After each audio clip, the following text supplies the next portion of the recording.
Você já olhou para alguém em uma posição de poder, um chefe, um político, um líder, e se perguntou em silêncio: como diabos essa pessoa chegou aí? Não se sinta mal. Essa não é uma falha na sua percepção, é uma característica do sistema. E se eu te dissesse que, muitas vezes, a sua competência, sua inteligência e até mesmo sua moral são exatamente o que te impede de chegar ao topo? Hoje vamos abrir o Manual Proibido de Nicolau Maquiavel e seus insights brutais para entender a lógica sombria de por que os menos qualificados geralmente acabam com mais influência. E isso não é apenas filosofia antiga, é um fenômeno psicológico que molda o nosso mundo hoje, de salas de reuniões corporativas a cargos políticos. A verdade incômoda é que sua competência, às vezes, é exatamente o que te impede de ganhar poder. E entender esse paradoxo pode ser a chave para reconhecer as forças manipuladoras que operam em nossa sociedade ou mesmo para te ajudar a navegar em seu próprio caminho para a influência. No século XVI,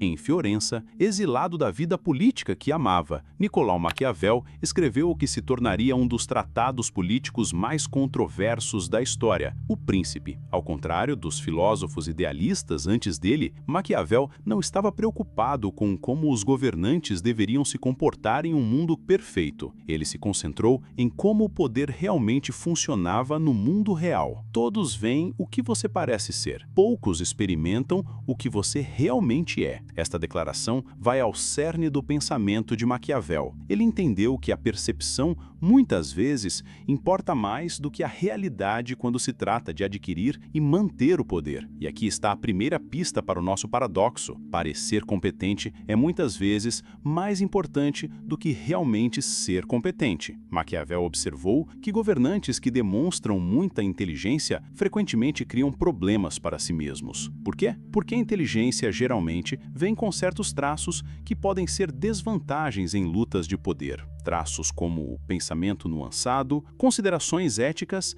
e autoconsciência. Considere o que acontece quando uma pessoa genuinamente inteligente entra em uma estrutura de poder. Ela tende a ver complexidade onde outros veem simplicidade. Ela reconhece limitações onde outros fazem promessas abrangentes. Ela se questiona onde outros projetam confiança absoluta. Em cenários onde a afirmação ousada supera a deliberação ponderada, essas características intelectuais se tornam desvantagens. Veja o contraste entre alguém como Sócrates, que questionava tudo e foi, no final, condenado à morte pela democracia ateniense, versus líderes populistas ao longo da história que chegaram ao poder oferecendo certezas simples e absolutas. A famosa sabedoria de Sócrates, só sei que nada sei, fez dele um gigante filosófico, mas um fracasso político. Enquanto isso, inúmeros líderes surgiram alegando que apenas eles têm todas as respostas. Um estudo controverso de 2017 do Journal of Management sugeriu algo que pode deixar você desconfortável. A inteligência se correlaciona positivamente com a eficácia da liderança, apenas até um QI de cerca de 120. Além disso, a inteligência adicional, na verdade, se torna um obstáculo para o surgimento da liderança. Os pesquisadores sugeriram que pessoas excepcionalmente inteligentes têm dificuldade para se conectar e influenciar outras que não conseguem seguir seus padrões de pensamento complexos. Ser demais inteligente pode, de fato, te impedir de ganhar posições de liderança. Quer você acredite ou não neste estudo, ele nos desafia a repensar que tipo de inteligência realmente ajuda alguém a ganhar poder. Mas a inteligência bruta não é o único fator em jogo. Se a inteligência às vezes pode ser uma desvantagem, quais qualidades realmente ajudam as pessoas a subir na hierarquia? Isso nos leva a um princípio psicológico que explica por que tantas vezes seguimos as pessoas erradas. Você já percebeu como a voz mais alta na sala muitas vezes se torna a mais influente independentemente do que essa voz realmente esteja dizendo? Esse fenômeno tem raízes profundas em nossa constituição psicológica. Na década de 1990, os psicólogos David Dunning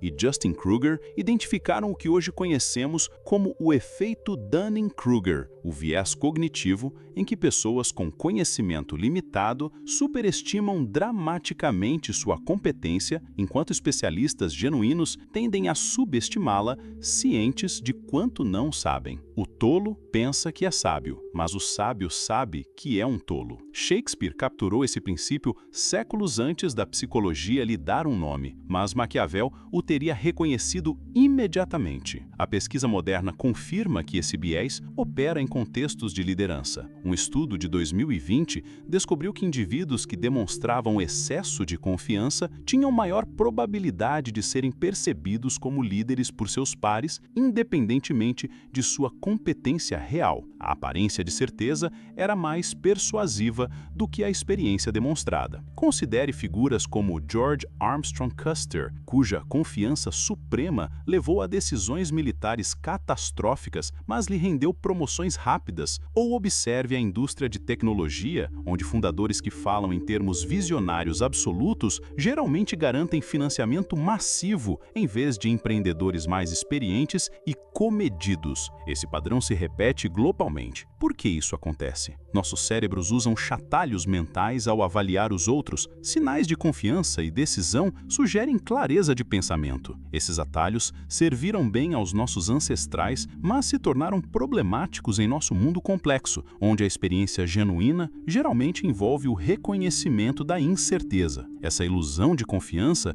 explica como indivíduos incompetentes inicialmente podem chegar ao poder, mas há algo ainda mais insidioso em jogo, um mecanismo que os ajuda a consolidar sua posição. Maquiavel observou que líderes incompetentes tendem a se cercar de subordinados ainda menos competentes. Em O Príncipe, ele escreveu: "O primeiro método para estimar a inteligência de um governante é observar os homens que o cercam." O que Maquiavel entendeu é que líderes fracos selecionam deliberadamente subordinados mais fracos para garantir que nunca enfrentem ameaças à sua autoridade. Isso cria um efeito cascata, onde a incompetência se torna institucionalizada. O psicólogo organizacional Dr. Thomas Chamorro-Promusic descreve isso como a ameaça da competência. Líderes inseguros sentem-se prejudicados por membros competentes da equipe que podem expor suas limitações. Em vez de selecionar por talentos, eles selecionam por lealdade e personalidades não ameaçadoras.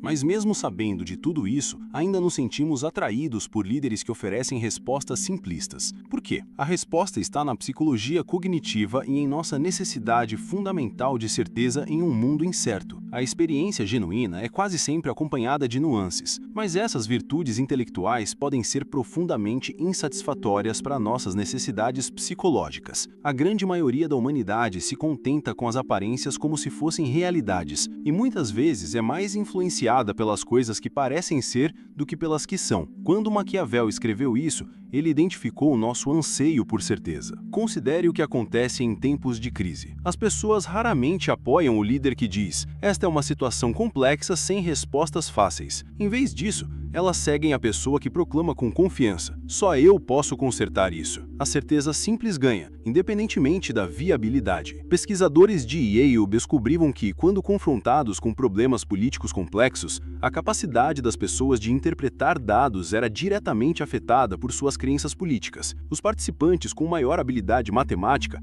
mostraram o viés mais forte, usando sua inteligência não para chegar à resposta correta, mas sim para justificar sua conclusão preferida. Os psicólogos chamam isso de fechamento cognitivo, nosso desejo por respostas definitivas em vez de ambiguidade. E quando nos sentimos ameaçados ou inseguros, essa necessidade aumenta drasticamente. Quanto mais dinâmico nosso mundo se torna, mais suscetíveis nos tornamos ao pensamento simplista. É como uma falha do sistema imunológico psicológico. Enquanto nosso conforto com a simplicidade explica parte da dinâmica, há uma dimensão ainda mais preocupante. É aqui que Maquiavel se torna verdadeiramente inquietante. Ele sugeriu que as considerações morais muitas vezes prejudicam pessoas inteligentes em lutas de poder. Em sua passagem mais infame, ele escreveu: "É necessário para um príncipe que deseja manter sua posição aprender a não ser bom." Enquanto pessoas inteligentes normalmente desenvolvem raciocínios morais mais complexos, isso pode impedir sua capacidade de competir contra aqueles que não são sobrecarregados por tais considerações. Em qualquer ambiente competitivo, a pessoa disposta a cruzar linhas éticas tem acesso a estratégias que concorrentes moralmente limitados não têm. Elas podem fazer promessas que não têm intenção de cumprir, minar rivais através do engano, explorar medos e preconceitos. Considere o destino de Cícero versus Júlio César na Roma Antiga. Cícero, brilhante e íntegro,